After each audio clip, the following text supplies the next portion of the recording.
అత్యంత హేళగా కార్యాలు చెయ్యగలిగినటువంటి రామచంద్రమూర్తి యొక్క దాసానదాసుని నేను. నా పేరు హనుమ.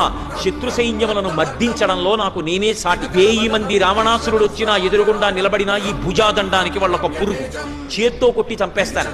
నాకు ఆయుధములక్కర్లేదు. నా పాదముల చేత తొక్కేస్తాను, మోకాళ్లతో పొడుస్తాను, నా వక్షస్థలం చేత పుమ్మేస్తాను, రాళ్లు పెట్టి కొడతాను, చెట్లు ఎత్తి విసురుతాను, పర్వత శిఖరములను అత్యంత హేళగా చేతిలో రాళ్లు పట్టుకున్నట్టుగా పట్టుకుని విసిరి కోట్ల సైన్యాన్ని సంహరిస్తాను. నాకు వేరు ఆయుధం అక్కర్లేదు. సీతమ్మకి నమస్కరించి వెళ్ళిపోతాను.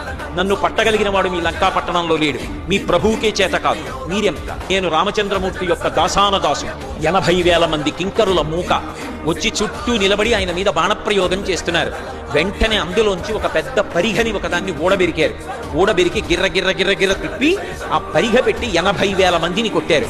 కొడితే 80,000 మంది గుర్తుపట్టడానికి వీలు లేనటువంటి మాంసపు ముద్దలైపోయారు.